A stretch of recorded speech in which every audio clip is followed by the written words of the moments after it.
என்னது பாறை மீன் குழம்பு? ஆமாங்க, இன்னைக்கு டேஸ்டா பாறை மீன் குழம்பு ஃப்ரெஷ்ஷா மசாலா அரைச்சி செய்ய போறாங்க. வாங்க எப்படி செய்யலாம்னு பார்க்கலாம். இந்த மாதிரி ட்ரை பண்ணி பாருங்களேன், அவ்வளோ டேஸ்டா இருக்குங்க. பேனை வச்சுக்கோங்க. 2 ஸ்பூன் தனியா, 1 ஸ்பூன் மிளகு, 1 ஸ்பூன் தோரம்பருப்பு, 1 ஸ்பூன் சீரகம், 1/2 ஸ்பூன் வெந்தயம், 3 வரமிளகாய் சேர்த்து நல்லா கலந்து விடுங்க. நல்லா வாசனை வர வரைக்கும் வறுத்துட்டு தட்டுக்கு மாத்திக்கலாங்க. நல்லா ஆற வச்ச பிறகு மிக்ஸி ஜார்ல சேர்த்து இதை போல நல்லா நைஸா அரைச்சு வச்சுக்கோங்க.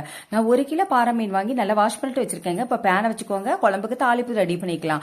1 கரண்டி நல்லெண்ணெய் சேர்த்துட்டு 1/2 ஸ்பூன் சீரகம், 1/2 ஸ்பூன் வெந்தயம், 10 சின்ன வெங்காயம், 5-6 பல்லு பூண்டு நல்லா வதக்கி விட்டுட்டு 2 தக்காளியை நல்லா சாஃப்ட் ஆகணுங்க.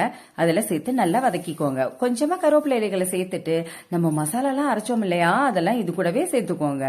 சேர்த்த பிறகு 1/2 ஸ்பூன் மஞ்சத்தூள், 1 ஸ்பூன் மிளகாய் தூள், 2 ஸ்பூன் குழம்பு பொடி எல்லாமே சேர்த்துட்டு நல்லா கலந்து விடுங்க. இப்ப நான் லெமன் சைஸ்ல புளிய ஊற போட்டு நல்லா கரைச்சி வச்சிருக்கேங்க. அது அப்படியே இதுல சேர்த்துக்கலாங்க. பாருங்க, புளி கரைசல் இதுல சேர்த்துட்டு நல்லா கலந்து விடுங்க. 1 டம்ளர் தண்ணி சேர்த்துக்கோங்க. இப்ப நல்லா கொதி வரட்டுங்க. 1 ஸ்பூன் உப்பு சேர்த்துட்டு நல்லா கலந்து விடுங்க. இப்ப மூடி போட்டு ஒரு 10 நிமிஷம் இருக்கட்டுங்க. பாருங்க, 10 நிமிஷம் கழிச்சு எடுத்து பார்த்தா நல்லா திக்னஸா குழம்பு ரெடியா இருக்குங்க. இப்ப மீன்லாம் அதுல சேர்த்துக்கலாம்.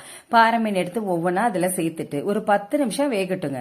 10 நிமிஷம் கழிச்சு எடுத்து பார்த்தா கம கமன்னு சூப்பரா ரெடி ஆயிடுச்சு பாருங்களேன். சுட சுட சாதத்துல குழம்பு ஊத்தி சாப்பிட்டா பாறை மீன் அவ்வளோ டேஸ்ட்.